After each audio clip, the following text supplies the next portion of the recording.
नमस्कार दोस्तों, आज हम बात करेंगे भारत के सिविल एविएशन सेक्टर में हुए एक ऐतिहासिक और लैंडमार्क डेवलपमेंट की। यहाँ भारत ने पैसेंजर एयरक्राफ्ट मैन्युफैक्चर करने का एक बड़ा डिसीजन लिया है। आप सब जानते हैं कि दुनिया का एविएशन सेक्टर बोइंग और एयरबस का दबदबा है, लेकिन अब भारत एक बड़ा कदम उठाएगा और रूस के साथ पार्टनरशिप करके भारत के अंदर पैसेंजर एयरक्राफ्ट का मैन्युफैक्चरिंग शुरू किया जाएगा। यह साझेदारी हिंदुस्तान एरोनॉटिकल लिमिटेड द्वारा किया गया है और रूस की कंपनी पीजेएससी यूनाइटेड एयरक्राफ्ट कॉरपोरेशन के बीच एक ईएमओ साइन करने के बाद संभव हुई है। इसके तहत सीजे सिविलियंस कंप्यूटर एयरक्राफ्ट, जो कि एक पैसेंजर एयरक्राफ्ट है, का प्रोडक्शन भारत में किया जाएगा।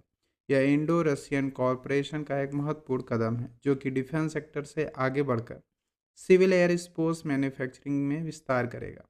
यह समझौता हमारे लिए ऐतिहासिक रूप से बहुत ही महत्वपूर्ण है। आपको बता दें कि भारत के पास अभी सिविल एविएशन मैन्युफैक्चरिंग में लिमिटेड स्वदेशी उपस्थिति थी। आखिरी बार एचएएल ने कोई सिविलियंस एयरक्राफ्ट बनाया था तो वह बहुत छोटा था, एरो HS-748, जो कि ब्रिटेन की साझेदारी के साथ 1961 से लेकर 1988 के बीच में बनाया जाता था। 1988 के बाद भारत ने मुख्य रूप से डिफेंस एयरक्राफ्ट पर ध्यान केंद्रित किया।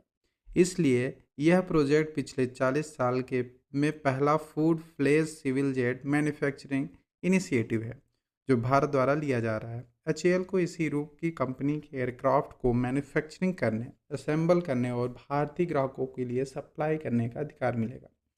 इसका सीधा ऑब्जेक्टिव मेक इन इंडिया के तहत घरेलू सिविल एयरक्राफ्ट मैन्युफैक्चरिंग इकोसिस्टम बनाना है। बात करेंगे SJ-100 एयरक्राफ्ट की जानकारी के बारे में।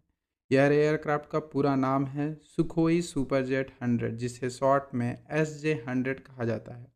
यह एक twin engine narrow body short to medium haul regional jet है। यह मुख्य रूप से डोमेस्टिक ट्रेवल के लिए उपयोग किया जाता है, न कि अंतर्राष्ट्रीय सेवाओं के लिए। इसका मतलब यह है कि कम दूरी के लिए यह बहुत ही उपयोगी होता है, जैसे कि 3000 किलोमीटर के आसपास इसकी रेंज है। इसकी क्षमता की अगर बात करें तो इसमें करीब 100 पैसेंजर बैठ सकते हैं। इसकी रेंज अगर 3000 से 4500 किलोमीटर तक है, जो कि भारत की ज़रूरतों के लिए एकदम उपयुक्त है, क्योंकि मैक्सिमम मॉरिशस, श्रीलंका और बांग्लादेश जाने के लिए ये बहुत ही उपयोगी एयरक्राफ्ट हो सकती है। शुरुआत में इसमें फ्रांस के साथ पार्टनरशिप में बना पावर जेट SM-146 इंजन लगा था, लेकिन सेंसन देखते हुए रूस ने अब अपना खुद का स्वदेशी इंजन PD-8 इसमें लगाना शुरू कर दिया है। यह एयरक्राफ्ट दुनिया भर में 16 से अधिक एयरलाइंसों द्वारा इस्तेमाल किया जाता है, जिसमें 200 से अधिक यूनिट्स ऑपरेशनल हैं। यह एमओ के कई मायने हैं जो भारत के लिए फ़ायदेमंद हो सकती हैं। पहला है मेक इन इंडिया और आत्मनिर्भर भारत। यह रणनीति औद्योगिक दृष्टि से आत्मनिर्भर भारत के साथ पूरी तरह से मेल खाती है और घरेलू एयरक्राफ्ट मैन्युफैक्चरिंग को बड़ा बढ़ावा मिलेगा, जो कि अभी लगभग नील है, यानी जीरो है। एचएएल को अभी चेसर जैसे डिफेंस प्रोडक्ट बनाता है, वह अब सिविल एयरक्राफ्ट मैन्युफैक्चरिंग में भी आना चाहता है। Market potential. एचएएल का अनुमान है कि भारत को अगले 10 वर्षों में लगभग 200 से 250 रीजनल जेट्स की आवश्यकता होगी। इसके अलावा इंडियन ओशन और साउथ एशियन रूट जैसे नेपाल, भूटान, बांग्लादेश के लिए लगभग 300 से 500 एयरक्राफ्ट चाहिए होंगे। उड़ान में सहायक। यह एयरक्राफ्ट विशेष रूप से उड़ान स्कीम यानी उड़े देश का आम आदमी के लिए बहुत ही काम है, क्योंकि यह Tier 2 और Tier 3 कनेक्टिविटी को बूस्ट कर देगा। अगर बात करें कॉस्ट इफेक्ट की, तो यह स्मॉलर फ्यूल एफिशिएंट जेट है जो छोटे शहरों के बीच कनेक्टिविटी के लिए यह एयरक्राफ्ट चलाने के लिए एयरलाइनों की कम लागत और नुकसान को बचा सकेगा। भारत की मैन्युफैक्चरिंग होने से हजारों नौकरियां, जॉब्स पैदा होंगी और सबसे महत्वपूर्ण है कि रूस हमें टेक्नोलॉजी ट्रांसफ़र करेगा, जिसका उपयोग करके हम भविष्य में अपने भी एयरक्राफ्ट बना सकते हैं। चूँकि दुनिया में अभी कभी भी अमेरिका जैसी कंपनियां क्या करती हैं, प्रतिबंध लगा सकती हैं, और आप जैसे पता है कि बोइंग और एयरबस हमें एयरक्राफ्ट देने से इनकार कर सकते हैं। ऐसे में हम स्वदेशी क्षमता काफ़ी काम कर सकते हैं। और रक्षा मंत्री राजनाथ सिंह ने इसे सिविल एविएशन में आत्मनिर्भर भारत के लिए एक मेजर स्टेप्स और गेम चेंजर बताया है। डीजीसीए अप्रूवल और सर्टिफिकेशन। एचएएल को डोमेस्टिक प्रोडक्शन के लिए डीजीसीए से अप्रूवल लेना होगा।